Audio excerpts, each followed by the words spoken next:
First things first, we're going to put a banner on the wall this year. Huh? Come on, let's go. I'm ready to see that. Hey, listen, I've been asked to speak on the topic of family, and I was trying to figure out how to weave my story into family.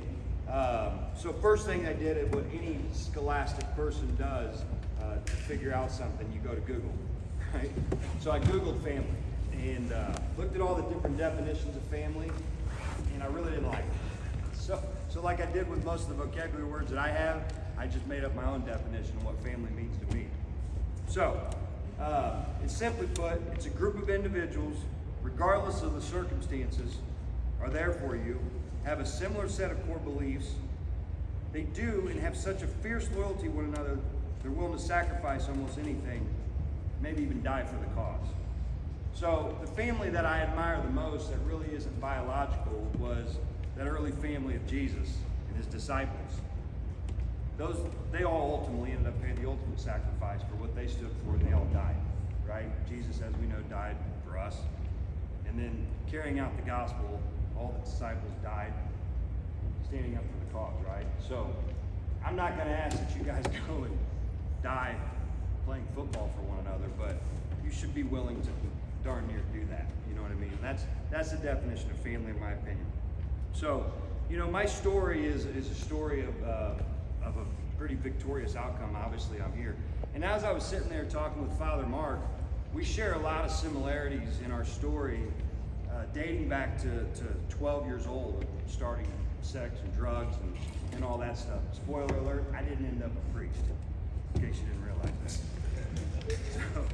So, you know, and every day my story of victory is a win. You know, every single day I wake up, my eyes are open, my wife's next to me, my kids are there, I win. You know, you get to win at this game every single day. So I'm going to keep this brief. I'm not going to. This isn't a theology lesson. That's Father Mark's job. It's you know, God's obviously had His hand in my life, so I'm here to tell a little bit about it. Most important part about God's involvement in my life is that He blessed me with a family that is second to none. Both biological, it's comprised of my biological family, some distant, some close, but a set of friends, many of them sitting over there that have been friends with me that I consider family, that are willing to sacrifice and do things for me. So I'm really blessed with that. So my life started out pretty normal. Grew up Catholic, Italian-American kid in Kansas City. 2 parents that were married. I was the youngest of 5 siblings. All good. We're all athletes. All good looking. Still am. You guys don't think that's funny? Tough crowd. Come on, listen up. Tough crowd. So, life was good. I grew up. I wrestled. I was a baseball player, soccer player, and a wrestler. Believe it, I wrestled 112 pounds my senior year of high school. Any 112 pounders in here?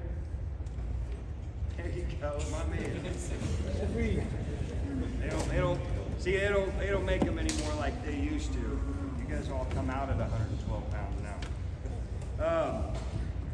I don't know what happened with my parents and where they lost their way, but around 5 years old, all hell broke loose.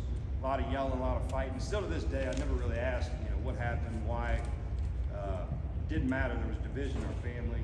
Hell, I think my mom came home one night. She had a bullet hole in her car. My dad tried to shoot her. Just crazy. It was crazy. And I don't know why.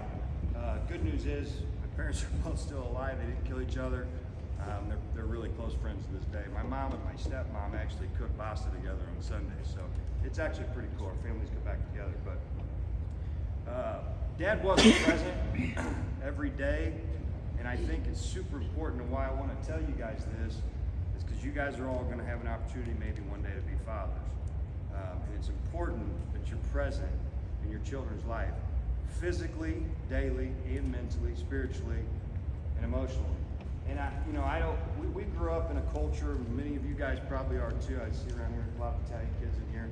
We grew up in a culture where we're brought up to protect, provide, as men of the family, and that's really about it. That's kind of how we're raised, and that's okay. Those are definitely elements of it. But as men, we got to be more than that. We got to be soft. We got to be loving. caring, nurturing, and I'll come back to that. But, I didn't really have a lot of that. My dad loved me. My dad still loves me to this day. He was a great father. He did his best with the circumstances that we had, and that's okay. But the fact was, my dad wasn't there every day to go to bed with me. I have a son. So if any of you guys are experiencing that in your lives right now, that's okay. That's where you employ God, where you put Christ in your life. He fills in those gaps. I didn't know that at this age. So I filled the gaps with other things. Women, drugs, whatever it was, So I grew up pretty quickly. I was the youngest by 7 years, the next one up. So quickly after the divorce and everything, when I was home with my mom, they all moved out, and I was the man of the house at about 12 years old. So you can imagine what the responsibilities was for a 12-year-old boy to be a man. It really isn't fair to expect that. But I did what I knew how to do. I stayed with my father on the weekends, so I see what a man does around the house. Nothing. Really. Just kidding. You're supposed to do a lot. That was a joke. So, anyway, my life went off on a bad trajectory at an early age. It was probably about 12 years old when I lost my virginity. Started smoking weed. Things weren't good at an early age. I've got a daughter that's she's going to be a freshman next year in high school. It just makes me absolutely sick to know that I was doing that with somebody's daughter. It's just 2 years younger than my oldest daughter. It makes me absolutely sick. So I'm not real proud of that, but it is what it is. I'm where I'm at today. It makes me a better father for my children because of the experiences that I had. So, trying to keep my notes here. Anyways, I got into a lot of trouble growing up, man, and it wasn't really bad trouble. I was just a lot of mischief, egging houses, TPM, knocking on doors, whatever. We did all that stuff. And as I got a little bit older, some of that stuff got a little bit heavier and a little worse. But really, what happened as it started getting really bad, I got into smoking meth at the age of about 16. By the way, let me back up for a minute. I was in 8th grade. I got expelled from school my 8th grade year at toward the end of the year. So we had about 3 months left of the year. I got expelled. Well, I got accepted to Rockhurst prior to that, and I was given the Simone Memorial Scholarship to go to Rockhurst. Another family thing, right? Ended up, by the grace of God, was able to still go to Rockhurst and have my scholarship. But when I got there, now all of a sudden I was around some of the city's most influential children. I was going to school with some of the city's most influential people. A lot of money. So I got introduced to some hard drugs. Started doing cocaine. I was right about your guys' age. In fact, I was selling weed in the lunchroom at Rockhurst. Guys, that shit ain't cool. It ain't cool at all. And when you think you're cool, it ain't cool. Okay, sorry, Father Mike.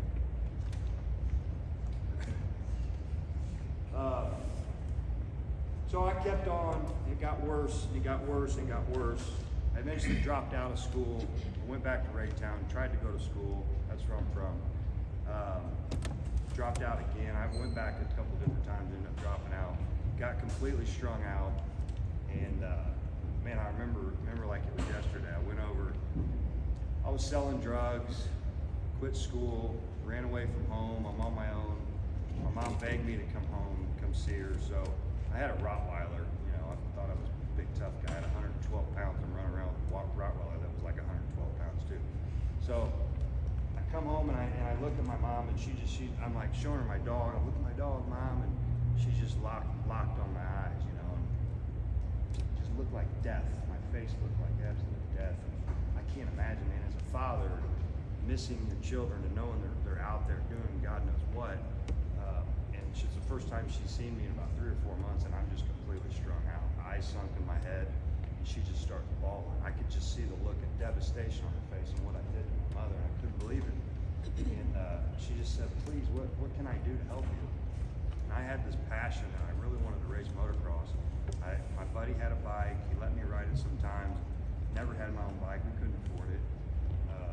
I I said, Mom, if you help me get a dirt bike, I'll quit. I'll quit all the drugs today. I'll just do that. She said, I'll help you do whatever. I came home the next day. We went and bought a new dirt bike. I went and got a job doing, I can't remember, mowing lawns or something. Helped pay for the dirt bike. From that point on, I was clean. I didn't even drink pop after that. I got so clean. I really just focused. These guys know me. I've got an addictive behavior, and so I had to pour all my energy into something. Whatever I do, I'm going to do it to the fullest, right? So I got into racing motocross, and I was getting pretty good at it. Sold that bike, bought another one, really tricked it out. I'm getting big into this. And then my bike got stolen one night. Right off the trailer, we were getting ready to go to the races. The next morning, we were all loaded up to go, and I come out, the bike's gone. Staying down at my friend's house down in Northeast. It got stolen off the trailer that night. Man, I was devastated. My world was rocked. Everything that I had dreamed of, worked for, going towards, it was awesome. And it just gone. And I didn't know how to cope. I didn't know how to cope, so I started drinking again. Started doing drugs. Veered so far away from those friends that I was hanging out with, and got deep into drugs. And I'm talking deeper than deep this time. Now I'm running around with some of the biggest drug dealers in Kansas City, and we're selling ecstasy, cocaine. I got a meth business going on inside, and it's deep. It's deep. And then one morning, it wasn't morning for me, but it was about 2 o'clock in the afternoon, the girl's house I was staying at, I hear banging on the door. I go down and I walk to the door, and I look out the back door, the sliding glass door, got full FBI SWAT team completely surrounding the house. So I answer the door, you Anthony Cardello, yeah, you're under arrest. They served me a indictment. So I did 4 years in federal penitentiary. It sucked. But you know what? My mom, my dad, brothers and sisters, family, people, that's when you really find out who your friends and family are when you're in a situation like that. They come up to visit me. I was in Leavenworth Penitentiary. My mom would come up on Saturdays, Sundays. My dad's barbershop's closed on Monday. He was there every Monday. Rain or shine, snow, didn't matter. And you know what they would do? They would look across from me, sitting with me, holding my hand. Son, I'm proud of you. I'm proud of you. You're going to be okay. When you get out of here, you're going to be better than you were when you went in. And man, I didn't understand that. I was proud of me for what? Proud of me for what? You know, I didn't get it. They're proud of my resilience, my ability to go in there. I was the second youngest person. I was 22 years old. I was the second youngest person in the entire yard. There's 22,000 inmates at Leavenworth Penitentiary. I was in the maximum security. I think the average sentence there was like 35 years. I'm in there with a 4-year sentence, right? Who knows what could happen. Luckily, had family in there, friends, people that rallied around me, knowing what happened, young kid, wrong crowd, and all that stuff. Family, again, family. They keep appearing in my life, you know, no matter how much I keep running from them and pushing them away, they're still there for me. No, I didn't deserve that. And we're not really deserving of anything we have. But God continues to bless me, put his hand in my life. So I get out of prison. You guys think it gets better from there? It doesn't. I get out of prison. I fly straight for a while, as most people do when they get out of prison. I meet my wife. We start having kids. Things are going good. I start becoming successful, start making some real money. Well, now I got boats. I got 2 boats, 2 houses, 3 cars, 2 motorcycles, a lot of money, jewelry. I'm looking for fulfillment again. It's that fulfillment that I'm seeking. I can't find it. I'm not home. I'm driving drunk, riding my bike drunk, going out to the clubs, partying like a rock star. I thought it was. And, you know, that all came to that. I got back into meth again. This is 17 years later, back into meth again. 20 years later almost. And it really got bad. I got worse than I had ever been. But at this point, I got so much more on the line, guys. I'm a father of 3 kids now. I'm married. I've got a good career. I've got so much on the line. And kept pissing it all away. Finally, I came home one day. Now, there's a lot more to the story. I'm abbreviating it. I went to Oklahoma. I took a job. I was a vice president of 7 dealerships down in Oklahoma. I'm in the car business. And great. It was awesome. Live in a hotel. My family was back here. Didn't have to worry about it there. Had girls in and out of the hotel room. Getting high every day, smoking meth. Just getting a check for $30 grand a month for my salary. Life was good. Life was good. Then that ended. Had to go back home. Still smoking. Still doing things I'm doing. My wife finally gets wind of it. God bless her. She's such a sweetheart. She had no idea this whole time. I hid it from her. She says, "Hey, I know you're doing this stuff. I know you are. You're not stopping. I love you, and I'm here for you. But you can't stay here." She kicked me out of the house. So my first thought in my head was I was kind of excited because I've been hiding it from her, hiding from the girls, nervous, paranoid that she's going to catch me. Now I'm done. I'm out. Kicked out of the house. We're probably going to get divorced. She's filing for divorce. She's got attorneys, been talking to her friends. She's put a deposit on a condo or a duplex or whatever, taking my kids. I didn't care. I'm good, right? So one night in a hotel room, and by the way, I'm a hard learner. I learned lessons. You tell me that stove's hot, I'm gonna tell you I can handle a hot stove more than you can. So I'm gonna touch the stove anyway. I'm gonna burn the shit out of my hand. I'm just thicker than 50 malts. I'm hard-headed like that. But when I learn a lesson, I learn it and I don't do it again. So when I got out of prison, the one thing I did not, still not, and won't ever do again is sell drugs. So I didn't. That's what I went to prison for. So I would just give them away because I thought that was different. So it was free. So everybody that I was getting high with, because I had money at the time, I was buying all the drugs. So everybody would come with me because drug addicts are usually broke and busted and don't have any money. And here I've got money and I'm a drug addict and I was given free drugs. I was the life of the party. Everybody wanted to be with me. I thought I was a big shot. So I'd have hotel rooms, suites, you name it. So one night in Briarcliff, you guys know that hotel down in Briarcliff overlooks the airport. So I'm in there at the executive suite up top and I'm looking out. I got the latch in the doors, a 3-bedroom suite or something like that. I'm waiting for a bunch of girls to come over, friends, people that I party with. Nobody shows up this night, which was weird, because I had free dope and I had a lot of it. And if you guys know anyone that's on meth or ever been, they're okay to do just about anything for some free dope. Okay? No one showed up that night. No one. It's about 3 o'clock in the morning, 4 o'clock in the morning. I'm smoking by myself. I'm higher than a witch doctor. And I got an alert that goes off on my phone. My wife didn't know I'd gone in the house and put little camera listening devices throughout the house when she wasn't there so that I would know who she's talking to, what she's planning with the lawyers. I don't want her taking my bikes and my stuff. So I tried to be a step ahead of her. Plus I was on meds, so I was paranoid anyway. So this alert on my phone goes off, and I hear it, and it's the alert from the microphone in my bedroom.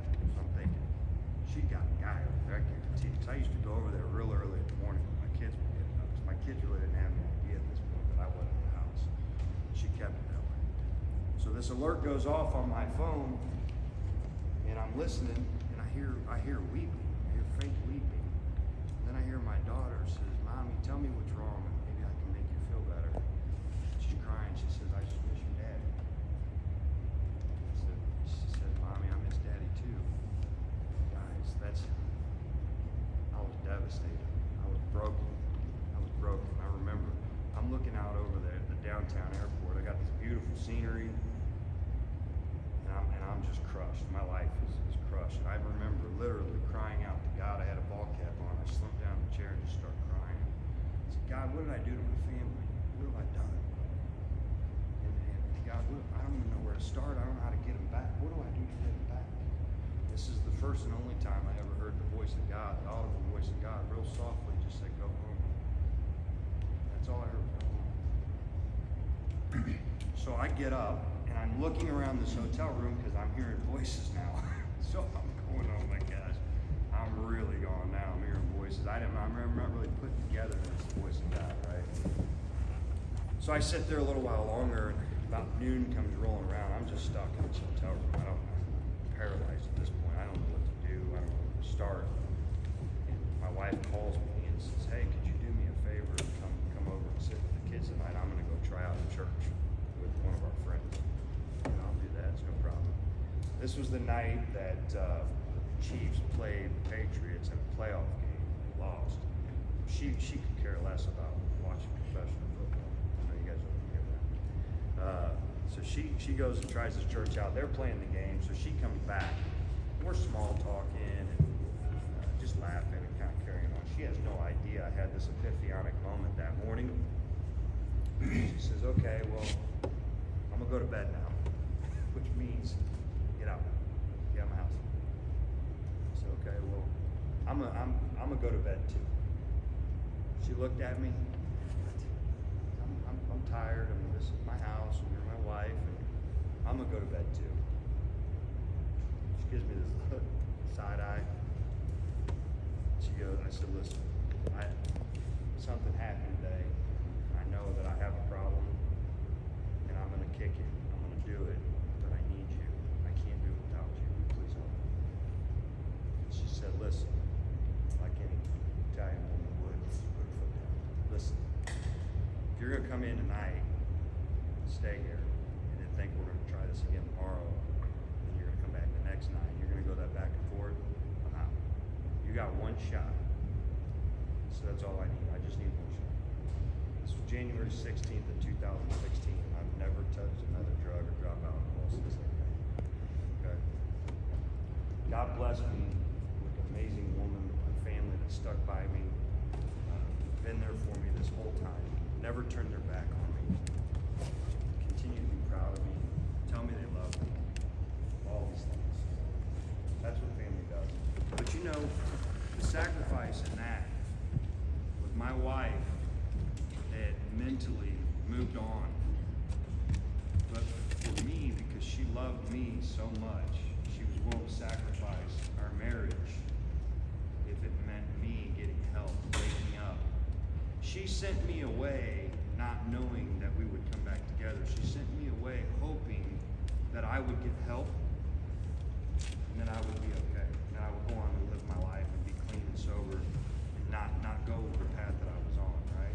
She didn't do it. She was sacrificing me and our marriage for my life. That's family. Like, if you got to think about some of the things that you have in your life, you got to have your hands open, willing to give it up. That's what family does, right? You guys can put that in any context that you want. You're the star running back, who's the star running back here?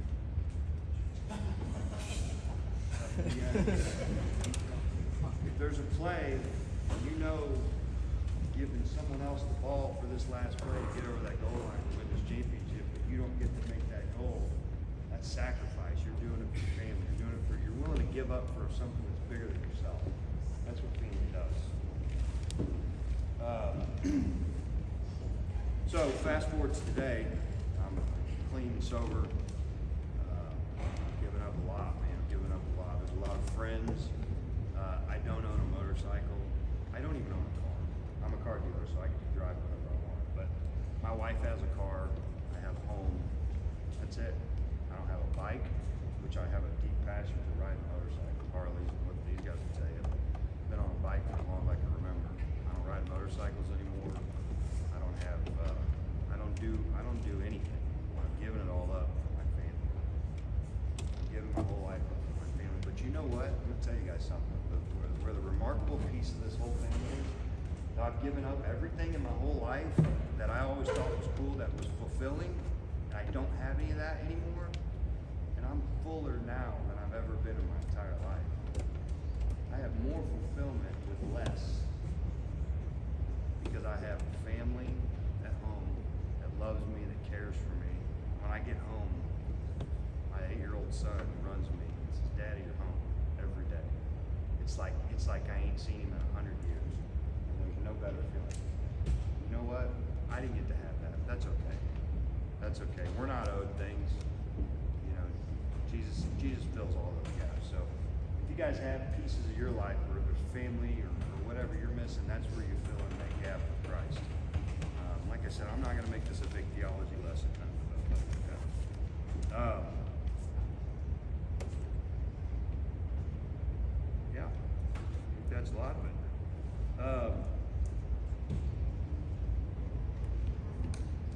So the last thing I want to talk about is, you guys listen to Christian music at all? Anybody? There's some good stuff. There's a Christian rapper named Lecrae. Anybody ever heard of Lecrae? He's like the godfather of Christian rap. It's actually good stuff. You know, I've had it on before. I see him jamming, like, this is Christian music, right? Pretty good stuff. So anyway, I was first getting help with addiction counseling and marriage counseling at the same time. And God has a great sense of humor, because as I'm in the midst of like really getting to know Christ and just fall in love with Jesus, God hooks me up with a therapist that I needed more than anything. He was this stern, foul-mouthed Jew from New York. Okay, and it was exactly what I needed, And he used to, and it's just the humorous part of that is you guys know that Jews obviously don't believe Christ is the Son of God, So who he is. So anyway, but he is who I needed, and he asked me, "Hey, what's your role in the house?" I said, well, "I'm the man of the house." You see, what's that? And this guy has been just gutting me for weeks. Anything I say, he just destroys me. So I know what's on my mind, what I'm going to say, what a man does. But I wasn't near going to say, because I knew he would destroy me. He goes, "I'll tell you what, your homework for this week is to go home and find out, come back and tell me what a man is." So I actually got on YouTube and said, what is a man? What's a man look like? I know that's a broad statement today. Look like anything, right? Another joke. So, gotta loosen you guys up a little bit. Anyway, I watched this video. Man, I'm gonna tell you something. It wasn't really what I was raised to know, but it's what I've grown to know now and what I love. So, what's a man look like? A man's humble. He has humility, class, respect, love, compassionate, selfless, willing to stand up for what's right, reject passivity. So there was a sermon series that I listened to a while back, and the title of it was called Savage Jesus. So those of you that don't know, Jesus isn't a little 8-pound infant baby Jesus, right? Talladega Nights. Jesus was a man's man. I mean, the guy was broad, he was big in stature, probably 6'2" or so. 6'2". He was a carpenter, so he probably had some pretty tough hands.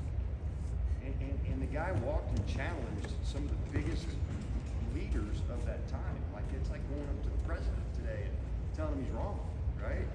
And he stood up for what's right, but he didn't do it with violence. He did it with a meekness and a humility.